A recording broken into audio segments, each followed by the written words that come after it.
Hello guys, this is RCF4 Phantom Flyer coming back at you with a new video. This is the TA, or Focke-Wulf Ta154 Mosquito, the German equivalent of the lovely de Havilland mosquito. Yes, I have the Ju-88 right next to it because I think, why not, right? This airplane took about 4 days. It's made by Hawsagawa. I had a base already for a MiG, but I turned around and used some sandpaper, grass, super glue, and she's practically done. I ended up doing the gray, light gray, and German gray for this airplane. One of the most famous for this airplane. This is the night fighter variant. I did not add the little probes, because, they could be, they can break off or whatever, so I just decided to leave them off. The light, the little landing light that goes there, I can't find it anywhere, so whatever. I didn't want to mess up the paint job. The plane, again, is made by Hawsagawa, 172 scale. I ended up, I didn't spray paint this at all. I actually used acrylics. The only thing I used spray paint on was the primer.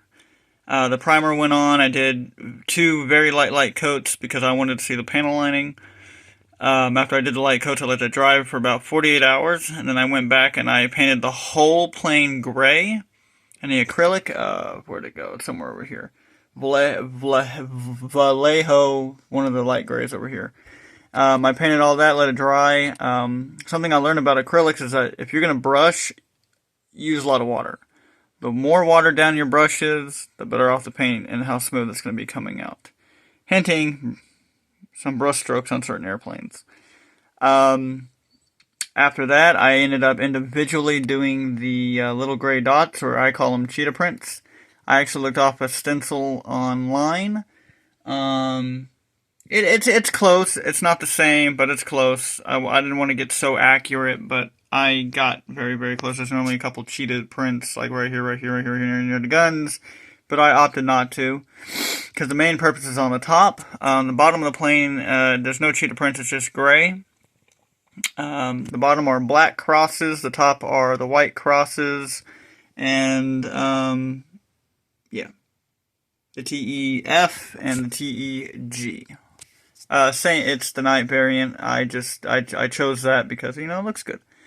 I did add a few things because I know this plane never got to see World War II in action. Maybe they did. I don't know. Anybody can quote me wrong. I added the little thing sticking out right there. That is actually an air intake off a MiG, 148 scale MiG, 21. Figured it looked good, and I added that there because I believe if this actually became an actual fighter to fly in World War II, I would have put the air intake there, and then there's actually a cooler. One of these engines has a cooler. Yeah, it's this one has a little engine cooler, and I believe that the one engine cooler can do both engines. That's how I would think of it. The engines were the same engines as on the Ju-88, very powerful. They did a wooden version and they did a metal version. The metal version was a little slower, so they chose to do the wooden version. Like the Moskito, it did not work because certain woods in the material, the glue, the chemical reaction, it was just bad. Wings would fall apart, yada, yada, yada.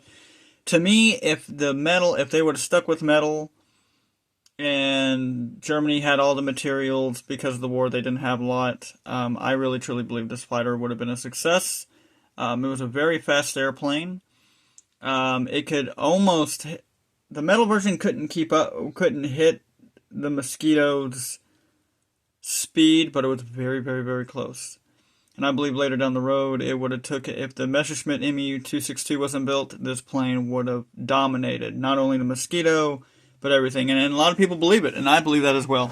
There's actual primal examples in Britain and 2 examples in Germany. This is actually called the Ta154 Mosquito, with a K, not a C. I see where they chose to. I love this airplane. I got this airplane up in near Bristol, at a goofy hobby shop, but I'm glad I got it. And a couple weeks before that, I did that lovely Bristol bow fighter back there, the all solid black one, which was absolutely tremendously amazing when she came out. I know you guys do see the DO one, the 123, 132, something like that.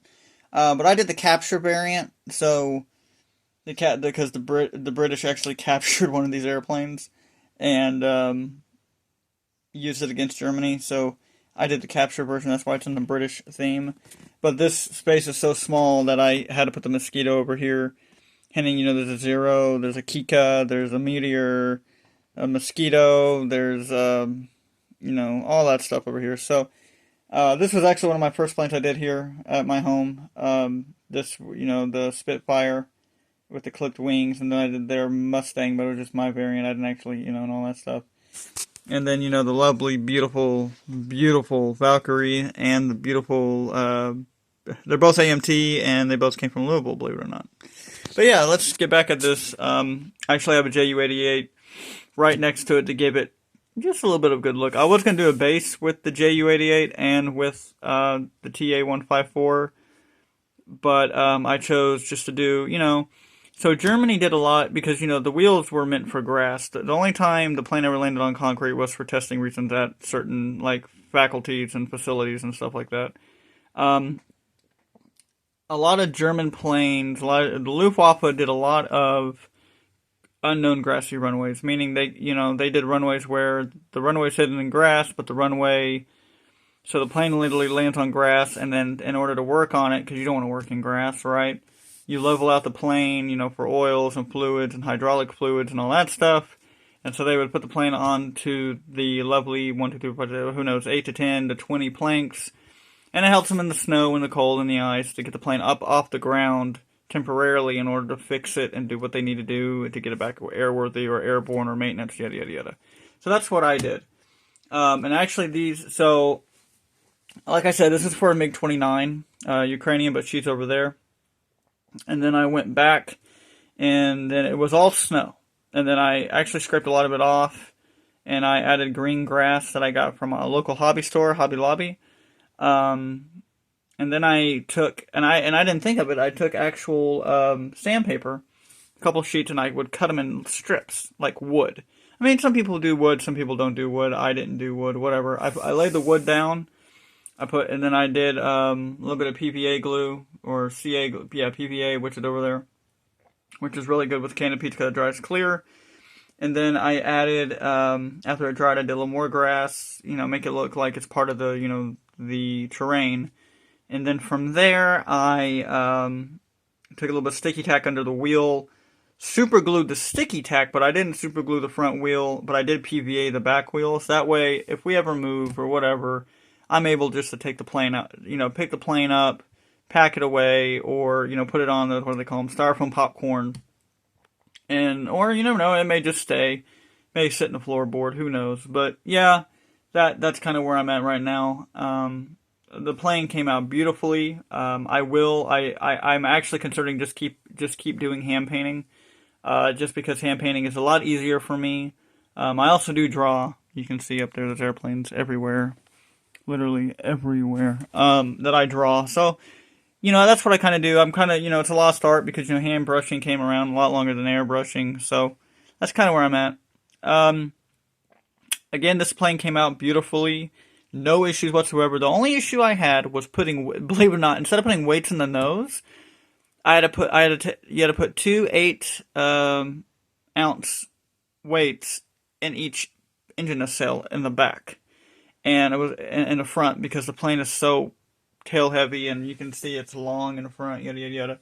So what I did was I didn't really have much weight, so I ended up taking a 12 ounce weight, splicing it in half, and then once I put them in, and shaved them down and glued them in, it still was tail heavy, and I don't know why. I mean, it wasn't tail heavy all the time, like certain places, like if you put on the computer to dry or whatever, or put it like here, it wouldn't do it. But as soon as you move or tap this or do something, it would just.